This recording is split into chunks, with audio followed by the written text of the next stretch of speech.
ಮಾಡ್ಬಿಡು ತುಂಬ ಅಫೆನ್ಸ್ ಏನ್ರಿ ಈ ಸಿದ್ಧಾಂತ ಅಂತ ಏನೋ ಹೇಳ್ತಾರಲ್ಲ ಇದು ಕತ್ಲೆ ಮನೆಯಲ್ಲಿ ಇಲ್ದಿರೋ ಕಪ್ಸೂಜಿನ ಹುಡ್ಕೋ ಕತೆ ಅಂತ ಕೆಲವರು ಮಾತಾಡ್ತಾರೆ ಆ ಥರ ಆಗ್ಬಿಟ್ಟಿದೆ ಪೊಲಿಟಿಕಲ್ ಪಾರ್ಟಿ ಸಿದ್ಧಾಂತ ಅಂದರೆ ಅಧಿಕಾರ ಸಿದ್ಧಾಂತ ಅಂತ ಜನಕ್ಕೆ ತುಂಬ ಚೆನ್ನಾಗಿ ಗೊತ್ತಾಗ್ಬಿಟ್ಟಿದೆ ಯಾರ್ಯಾವ ಶಾಲು ಯಾವಾಗ ಹಾಕೋತಾರೆ ಯಾವಾಗ ಚೇಂಜ್ ಮಾಡಿ ಗೊತ್ತಿರೋ ವಿಚಾರ ದೊಡ್ಡ ಅಫೆನ್ಸ್ ಅದು ಅಥವಾ ಅನುಕೂಲ ಸಿದ್ಧಾಂತನ ಇದು ಇವತ್ತಿನ ರಾಜಕೀಯ ಪರಿಸ್ಥಿತಿಯಲ್ಲಿ ಏನಾಗ್ತಾ ಇದೆ ಒಂದು ರೀತಿಯ ಅನುಕೂಲ ಸಿದ್ಧಾಂತ ಆಗ್ತಾ ಇದೆ ಯಾಕಂದ್ರೆ ಅವ್ರಿಗೆ ಇವಾಗ ಉಳಿವಿಲ್ಲ ಅಂದಾಗ ಏನ್ ಮಾಡ್ತಾರೆ ಈಗ ಜಗದೀಶ್ ಶೆಟ್ರು ಉಳಿವಿಗಾಗಿ ಇಲ್ಲಿ MLA ಡಾರ್ವಿನ್ ಸಿದ್ಧಾಂತ ಬರುತ್ತೆ ಅವಾಗ ಈಗ MLA ಗೆದ್ದು ಒಂದ್ ಯಾವ್ದೋ ಒಂದು ಮಿನಿಸ್ಟರ್ ಪೋಸ್ಟ್ ಅಲ್ಲಿ ಇದ್ದಿದ್ರೆ ಅವ್ರು ಹೋಗ್ತಿದ್ರಾ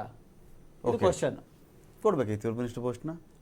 ಇವರು ಸೋತ್ರು ಪೋಸ್ಟ್ ಕೊಡ್ಬೇಕಿತ್ತು ಮಾಡಿ ಕೊಟ್ಟಿದ್ರೆ ಇವತ್ತು ಅವ್ರು ಹೋಗ್ತಿರ್ಲಿಲ್ಲ ಇಲ್ಲಿ ಸಮಸ್ಯೆ ಆಗಿದೆ ಏನಂದ್ರೆ 135 ಜನ ಗೆದ್ಬಿಟ್ರಲ್ಲ ಅದು ಸಮಸ್ಯೆ ಆಗಿದ್ದು ಕಾಂಗ್ರೆಸ್ಗೆ ಇಲ್ಲೇನಾದ್ರು ಕಡಿಮೆ ಜನ ಗೆದ್ದಿದ್ದು ಅಷ್ಟೊಂದು ಗೆದ್ದಿದ್ದೇ ತಪ್ಪಾಯ್ತು ಅಂತ ಹೇಳೋದು ಈಗ ಅದೇ ತಪ್ಪಾಗಿರೋದು ಕಾಂಗ್ರೆಸ್ಗೆ ಇವತ್ತು ತೊಂದರೆ ಆಗಿರೋದೇನಂದ್ರೆ ತುಂಬಾ ಅವ್ರ ಎಕ್ಸ್ಪೆಕ್ಟೇಷನ್ ಗಿಂತ ಜಾಸ್ತಿ ಬಹುಮತ ಬಂದಿದೆ ಇವತ್ತು ತೊಂದರೆ ಆಗಿದೆ ಈಗ ಅಲ್ಲೇನಾಗಿದೆ ಅಧಿಕಾರ ಹಂಚಿಕೆನಲ್ಲಿ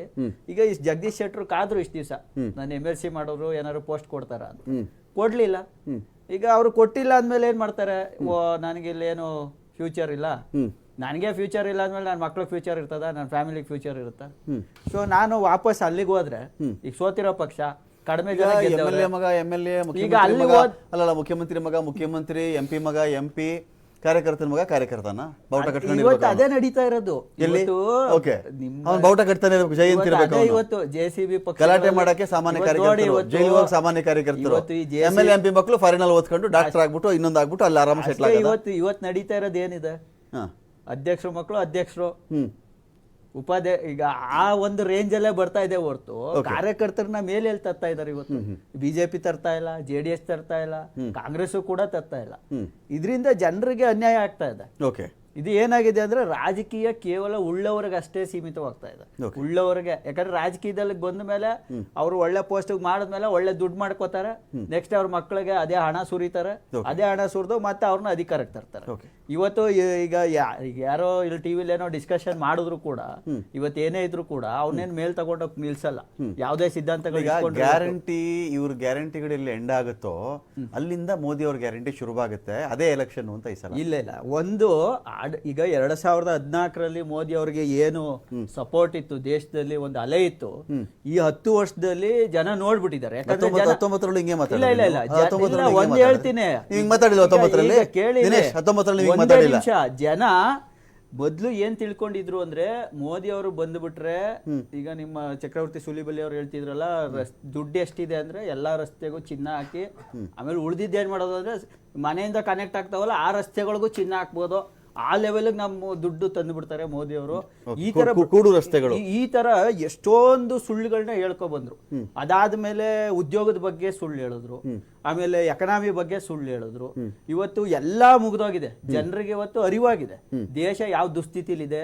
ಸಾಲದ ಪ್ರಮಾಣ ಎಷ್ಟಿದೆ ಒಬ್ಬ ಜೀವನ ಬದುಕೋದಕ್ಕೆ ಎಷ್ಟು ಕಷ್ಟ ಪಡ್ತಾ ಇದ್ದಾನೆ ಜೀವನ ಮಾಡೋದಕ್ಕೆ ಎಷ್ಟು ಕಷ್ಟ ಪಡ್ತಾ ಇದ್ದಾನೆ ಇವತ್ತು ಉದ್ಯೋಗ ನಷ್ಟ ಆಗಿ ಎಷ್ಟು ಜನ ಸೂಸೈಡ್ ಮಾಡ್ಕೊಂಡವ್ರೆ ಇದನ್ನ ಯಾರು ಹೇಳ್ತಾ ಇಲ್ಲ ಪರಕಾಲ್ ಪ್ರಭಾಕರ್ ನಿರ್ಮಲಾ ಸೀತಾರಾಮ್ ಅವರ ಹಸ್ಬೆಂಡ್ ಇಸ್ ಎಕನಾಮಿಸ್ಟ್ ನೆನ್ನೆ ಹೇಳಿದಾರೆ ನೋಡಿ ದೇಶದಲ್ಲಿ ಇವತ್ತು ಕಾಂಗ್ರೆಸ್ ಅವರು ಎಷ್ಟು ಸತಿ ಬೈದ್ರು ಅನ್ನೋದು ಜ್ಞಾಪಕ ಇದೆ ಮೋದಿನ ಅನ್ನೋದು ಇವ್ರಿಗೆ ನಂಬರ್ ಹಾಕಿ ಇಟ್ಕೋತಾರೆ ಆದ್ರೆ ಕೊರೋನಾದಲ್ಲಿ ಎಷ್ಟು ಜನ ಸತ್ರು ಅನ್ನೋ ನಂಬರ್ ಇವ್ರಿಗೆ ಗೊತ್ತಿಲ್ಲ ಇವತ್ತು ದೇಶ ಒಂದು ಭ್ರಮನಿರಸವಾಗಿ ಜೀವನಕ್ಕೆ ಇದು ಮಾಡ್ತಾ ಇದಾರೆ ಜನರಿಗೆ ಮಂಕು ಬೂದಿ ಬೆಳೆಸ್ತಾ ಇದಾರೆ ಅಂತ ನಾವ್ ಹೇಳ್ತಾ ಇಲ್ಲ ಅವರ ಪಕ್ಷದ ಫೈನಾನ್ಸ್ ಮಿನಿಸ್ಟರ್ ಮಾಡಿದ್ರೆ ವಿರೋಧಿ ಪಟ್ಟ ಕಟ್ತಾರೆ ಭಿನ್ನಾಭಿಪ್ರಾಯಗಳಿಗೆ ಅವಕಾಶನೇ ಇಲ್ಲ ಹೇಳಿದ್ರೆ ಇಡಿ CBI ಅಂತ ಬಿಟ್ಟು ಜನರನ್ನ ಅವ್ರನ್ನ ಎದುರಿಸ್ತಾ ಇದಾರೆ ಇದನ್ ಬಿಟ್ರೆ ಇವ್ರ ಕೈಲಿ ಇನ್ನೇನು ಇಲ್ಲ ದೇಶದ ಜನ ಅವೇರ್ ಆಗಿದ್ದಾರೆ ಮುಂದಿನ ದಿನಗಳಲ್ಲಿ ಇವ್ರಿಗೆ ತಕ್ಕ ಶಾಸ್ತಿ ಅನ್ನಂತೂ ಮಾಡ್ತಾರೆ ಈಗ ಆಡಳಿತ ವಿರೋಧ ಅಲ್ಲೇ ದೇಶಾದ್ಯಂತ ಇದೆ ಈಗ ಇವ್ರಿಗೆ ಏನಿದೆ ಅಂದ್ರೆ ಓನ್ಲಿ ರಾಮ ಮಂದಿರ ಇಟ್ಕೊಂಡು ಅದ್ರ